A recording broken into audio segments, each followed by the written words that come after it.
Now, it is my pleasure to introduce for the opening keynote the president of the University of Dubai. Please welcome Dr. Eesa Bastaki. بسم الله الرحمن الرحيم والصلاة والسلام على رسول الله محمد وعلى آله وصحبه وسلم. Your Excellencies, gentle ladies and gentlemen, good morning. Actually, I was just told last Sunday by Tony, can you please speak? I said, okay. So I prepared small slides for 5 minutes. He told me it's 20 minutes. I went and canceled half of them. So the slide shouldn't be here. But at the end, because I forget numbers, it's good to know. But before that, I'd like to announce something which is important. And Dr. Ahmed gave me this, that Ittisalat has reached a new peak. It announced officially that it is the fastest mobile speed through 5G in the world. And they were recognized officially, it was like 3.1 gigabits per second. I would like to congratulate them for that. And also, regarding the broadband network, they also, in the MENA region, they were, well, let me see, أحرزت اتصالات رقم شبكة النقل العريض الأسرع, the speed, the highest speed in the MENA region, Middle East and North, in MEA actually, right? Middle East and Africa. So this is what Ittisalat is doing, is trying to break all the records, and I hope that UAE can also do that. It's doing in so many things, breaking records and ranking in so many places, in the Arab one, first in the Arab world or in the world actually. So for me, I like to give you some information that our leaders care about the people. So I like to say something about a book written by His Highness Sheikh Mohammed bin Rashid Al Maktoum, UAE Vice President, Prime Minister, and ruler of Dubai. In his book, Happiness and Positivity, he said, an easy life does not make men, nor does it build nations. Challenges make men, and it is these men who build nations. So we always look at challenges, opportunities. The race for excellence has no finish line. We never stop. Always when we reach a peak, there is another peak we have to go to, and that's what Sheikh Mohammed said. Simplicity starts in the heart, away from negativity and pessimism. A true leader is one who creates a favorable environment to bring out the energy and ability of his team. A great leader creates more great leaders and does not reduce the institution as a single person. So once he said that you should be lions, you leaders, and you should lead lions. Of course, in parentheses, not sheep. So if you want to be a lion, your followers should be lions also. And they should be leaders. Change or you will be changed. Leaders who neglect the good of their people will be forsaken. Leadership is a service, not a gateway or privilege. Sheikh Mohammed has said always that if you can't make it, then step aside. Somebody else can come and take over. Of course, this is a book, one of the excellent books written by Sheikh Mohammed. Now, if I look at history, in 1876, 1877 was the first telecom device invented by Graham Bell, Alexander Graham Bell. It was the telephone. Even though Elisha Gray also had invented, but he was 2 hours earlier to register the patent, so nobody knows Elisha Gray. This is how things work. If you want to go ahead, you want to be a leader, you want to be the head of the world, then go and do it quickly before somebody else comes and does it. Especially now, we're in the age of speed era.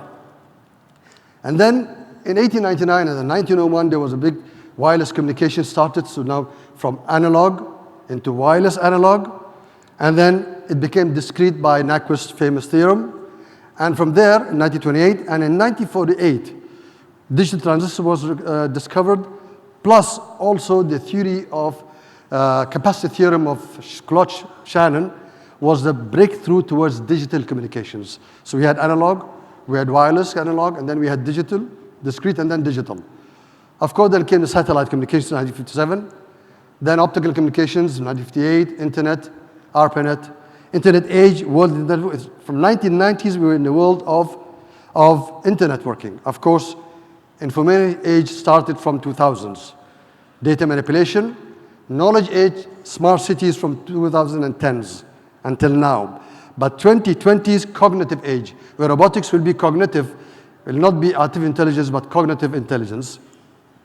So this is the history of these kind of things. So I don't believe in fourth industrial revolution. We are maybe sixth or seventh, I think.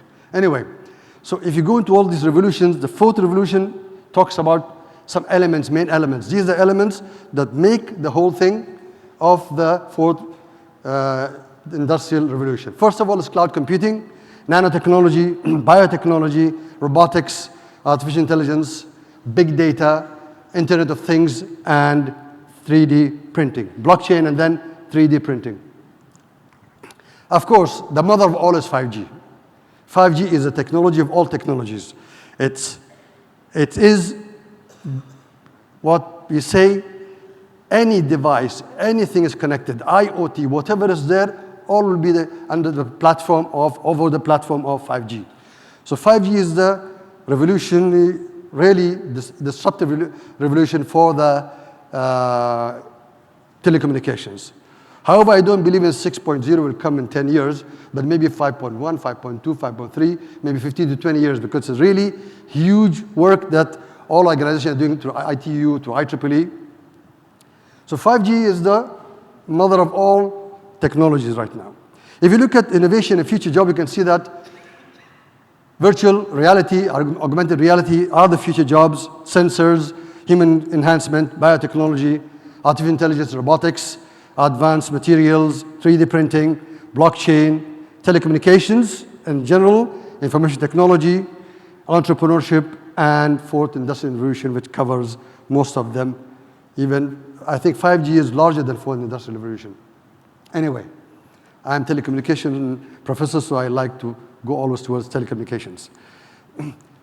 So this is the 5G, and I think you all know 20 gigabits per second is downlink and so on, it's so speed, and the latency goes from 1 milliseconds to 4 milliseconds, and I don't think you can make it if it's just through an area. If you go to a satellite, then you have a 240 milliseconds delay.